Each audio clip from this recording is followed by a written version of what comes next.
आदरणीय मंच को प्रणाम, मां शारदे को नमन। मैं एक छोटी सी लघु कथा सुनाने जा रही हूँ। इसका शीर्षक है भिखारिन।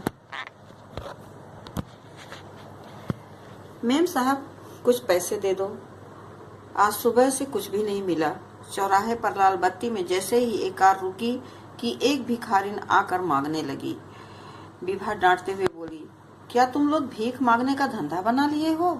इतनी हट्टी कट्टी हो, शर्म नहीं आती? भीख मांगते, कहीं कोई काम क्यों नहीं करती? विभा ने अनेकों प्रश्नों की झड़ी एक साथ लगा दिया। हक्का बक्का सी भिखारिन थोड़ी देर तक विभा को देखती रह गई, फिर बोली, आप बड़े घर के लोग नहीं समझ पाएंगे।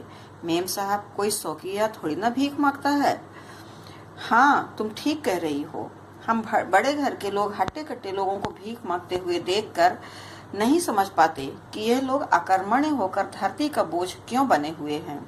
क्यों नहीं कुछ परिश्रम करके कमाते खाते? मेम साहब, आप ठीक कह रही हैं, पर मैं धरती का बोझ नहीं हूँ। मैं तो खुद ही सब्जी भाजी उगाकर परिश्रम से कमाती थी और जैसे तैसे अपना परिवार चलाती थी। तो अब कौन सी विपत्ति तुम्हें भीख मांगने पर मजबूर कर रही है? विभा के बगल में ड्राइविंग सीट पर बैठे हुए साहब बिना देखे ही भिखारिन को व्यंग्यात्मक लहजे में संबोधित करते हुए बोले, अब आपको क्या समझाऊं साहब। एक तरफ हम परिवार सहित खेत में खपते रहते, बच्चों को पढ़ने का भी समय नहीं मिल पाता था, और दूसरी तरफ जब मेरे पति बाजार से वापस आते तो पता चलता खाद बीज के अतिरिक्त भरपेट खाने का भी प्रबंध नहीं हो पाता है। अच्छा, तो ये बात है? विभा गंभीरता के साथ बोली। हाँ तो मेम साहब, अपनी बात जारी रखते हुए भिखारिन कहे जा रही थी। इसी दौरान एक दिन जब मैं अपने माँ के घर गई तो वहाँ माँ के पड़ोसी का रहन सहन देखकर मैं दंग रह गई। मेरी माँ ने मुझे बताया कि जब से ये लोग सब परिवार भीख मांगने लगे हैं तब से इनके घर का कायाकल्प हो गया है। मेम साहब, हम पहले से ही बहुत परेशान थे, धंधा मद्दा था। तब थक हार कर हम भी इसी धंधे में आ गए। वाह वाह वाह, क्या सुगम राह पकड़ी तुमने। और हाँ सुनाओ, वैसे कहानी दिलचस्प लग रही है। सुधा चुटकी लेते हुए बोली। जी मेम साहब, अब जब इस धंधे में आ ही गए तो पता चला कि यह तो परिश्रम से अधिक सहज और फायदेमंद है।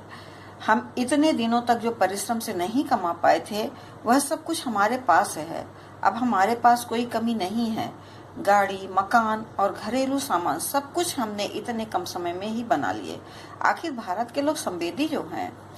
हम पूरी पुलाव बनाते हैं, खाते हैं और सुबह फटा पुराना पहन फिर भीख मांगने आ जाते हैं।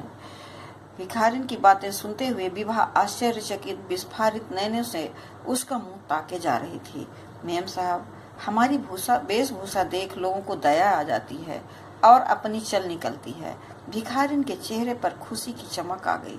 अचानक दगदगाते हुए उसके चेहरे का भाव कुछ मलिन सा हो गया और धीरे से बोली, हाँ बस एक दंश जरूर मन को सालता है कि पहले लोग मुझे मान से बागमानिन कहकर पुकारते थे और अब भिखारिन कहकर छिड़क देते हैं। धन्यवाद। जनक कुमारी सिंह बाघेल।